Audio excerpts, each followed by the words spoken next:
Hey, this is Coach Crisp in the Coach's Cave. Today I want to talk about defending the buck sweep.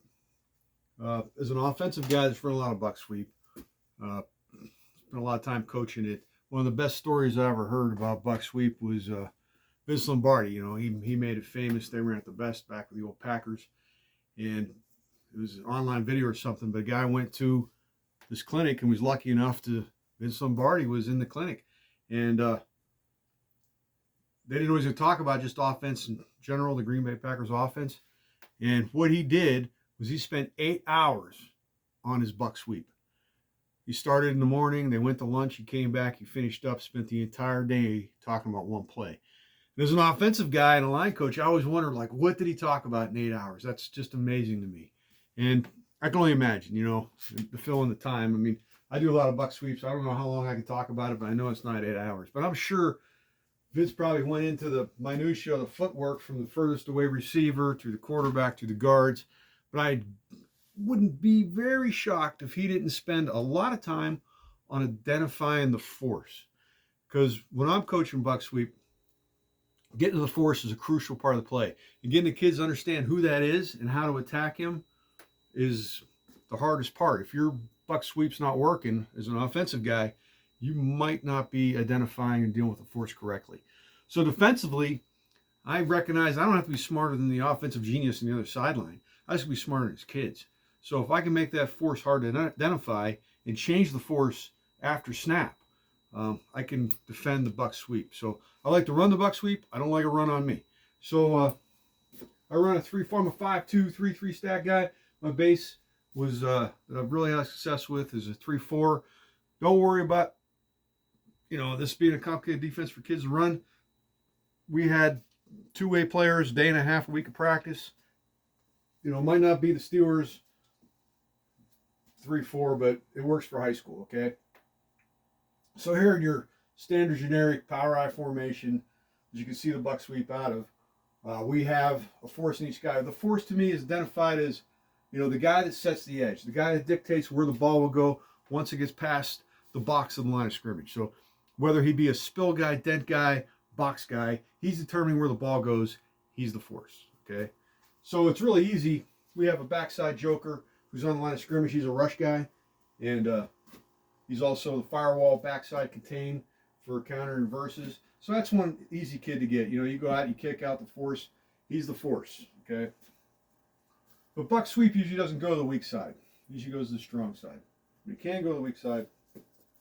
So over here in the strong side, my Sam is an outside linebacker that plays off the ball. There's a number of reasons for that, but one of the reasons is he's harder to identify, harder to attack as a force player for buck sweep, okay?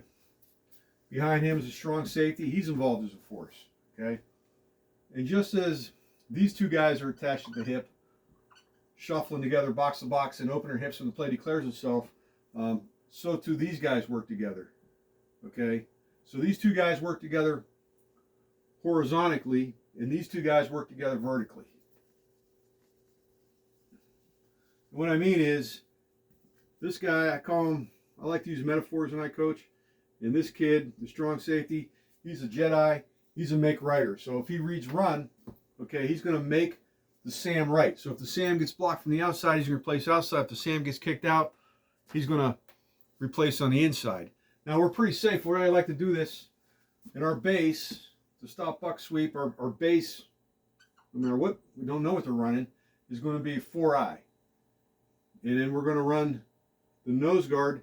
I know that a lot of guys in 3-4, one of the things is, you need a 2-gap nose guard. No, you don't. And actually, I prefer not to. Even if I had a 2-gap capable nose guard, it was an alpha stud, dominated center, I probably wouldn't have a nose guard. But I'm going to have a 1-gap nose guard. He's going blue. He's going blue is our pass strength. Green is our run strength. They can be on the same side, blue and green. 4-eye backside contain. Okay. We have a Mike and Will. So what we've done is going pass side strength here because he's a potential 3 middle of the field. 1, 2, 3. He's blue. Tight end is always green. So we have a blue-green match. Okay, we take away this A-gap from this linebacker. It's a little bit redundant. If something happens, the Will, he has technically both A-gaps. But so the Mike knows he's strong in C-gap because what I don't want is anybody running vertically at full speed in the C-gap. Our Sam, who is the force, he's setting the edge. He is a 9 technique. Okay, he's outside eye of the tight end, 1 by 1. Outside eye, 1 yard off. We're at the heels of the defensive tackle. Now I know people are like, hey man, you got this being off the ball, you got this tight end, easy down block, double team on the defensive tackle at the point of attack. That's not good. And you'd be right. However, by having a strong 4-eye, a well-drilled 4-eye, okay, it's really hard to double team him.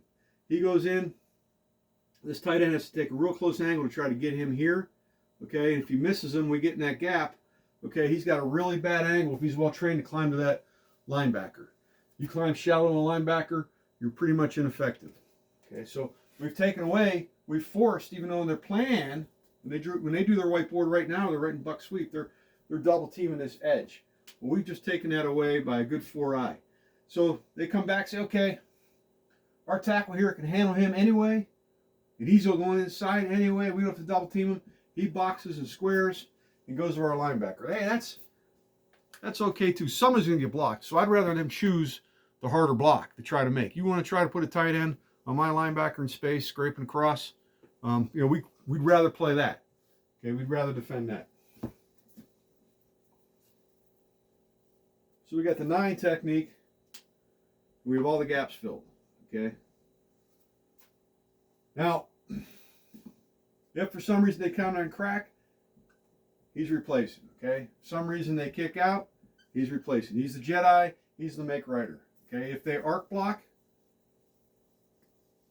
which they can do sometimes, they kick it out. They'll arc. He stays outside eye. He will arc with them. Okay. Before I hear, as long as his head is outside the tight end, okay, he is inside. And now we have 2 guys free to make the tackle. So sometimes they'll try to arc across his face, okay, and then trap him out. We'll get this. Okay, we're still good. He comes, scrapes underneath the trap, and he's the make righter. Reading the ball carrier now, like it's his own run. Okay, one thing they'll do is they'll bring a wing, or wing tees, real famous buck sweep team. So let's bring in a wing. I do not like making my corners a force. Okay, what the kids got to understand is that now you have a C gap, now you have a D gap, and theoretically you could have an E gap. So even though it's not facing you directly, this is a gap, and that's how they make extra gaps to confuse kids. Okay, so being 1 by 1, remember he's reading. One of the reasons he's 1 by 1 too, he's reading through the tackle. So if the tackle goes high hat, he knows he has flat, or he can blitz. Okay, whatever response we have him in base, usually he has flat protection. So he's looking at the tight end. He's off the tight end. It gives him time to react to read the tackle. So he reads run. The tackle comes off the ball. Okay, he's still 9 technique. He stays between the wing and outside the tight end. Okay, we still have the same gap integrities. And now you have the strong safety going to that E gap. Don't use my corners as a force. Okay, they come back. We don't have to get too crazy too. If they come back and they put the wing over here, so now maybe they can run buck sweep. Okay, what we do in base, his rules don't change. He stays outside. If you want to try to block my joker with a wing, well, you got a really good team. But if you can pull it off, but he's going to attack this wing outside shoulder and try to crush this hole down. This Will is going to, he actually has this gap. We're going to try to take it away. So he's checking that gap and he's coming. I love angle tackles to the flow. We are a spill team. And we're good. Free safeties running the alley. Okay. On the trap, I have my Sam's and Joker spill. I just mentioned the spill. So if he's getting trapped, so they go down, he goes right off the tackle, the butt of this tackle, okay? He crosses off the tight end. and we go to trap him, he's going to squeeze it out and he's going to spill it wide. That stops this other back. It slows down this other guard, making him be super athletic to get through to our linebackers, okay? And I like our chances because now we have the make rider in a corner out here, okay? And you have this kid running 20, 30 yards to pick up 1 yard. And if you do that all night long, he gets kind of tired. You know, he's got 300 yards to rush for 3 yards, theoretically. So I like to spill my guys outside to defend the buck sweep or any edge plays. So regardless of what they do to you, you know, you're good. And they can say, hey, crack the force, but they better tell them who the force is on that play. Because, you know, they can spend all day saying, hey, the force is the Sam linebacker. We're cracking the force. And the strong safety is becoming the new force as soon as he sees that crack. He's replacing that crack. And they're, what the heck? We cracked the force. Why is there a force there? In space, kids get really confused out here on this. I hate, as a offensive coach, to see linebackers in space when I'm trying to. I like to see them flatten on the line of scrimmage. This is the biggest threat to me on this side right here. So, if you're a defensive coordinator looking for a way to slow down the buck sweep, it's giving you fits. It might be where you're playing force players and how you're playing force plays. It might be too static. So you're identifying the guy that's you turn the direction of flow. For us, we like to spill it outside. Okay, we like to meet the trap, clog it out. Don't let that backside guard through. Because last thing you do not want this. You do not want the way they drew it up. Get movement here. Get a kick out on the Sam here. And in this alley, somebody mentioned that once, the alley, you got this guard getting through tight and taking out your middle linebacker, okay? Now you're outnumbered. Even your make rider's in trouble, okay? You usually have a lead back coming, a wing coming, getting a body on him, and he's going full speed in that alley. So you're taking that alley away, and you're replacing the new alley player. The Sam sees that guy go down. He's getting trapped. The strong safety knows he's the new force, and he needs to replace and get up there real quick. I usually play the strong safety. Depends on what we're doing with the down distance is, but you know he's 7-by-1, and he's playing that tight end if that tight end goes vertical. So he's got a little room to help from the Mike. The Mike has the flat, so you're pretty sound against the run against that. So I hope that helps you. I hope that helps you slow down a buck sweep, and I hope you win a game you're not supposed to. And enjoyed this video. Thank you.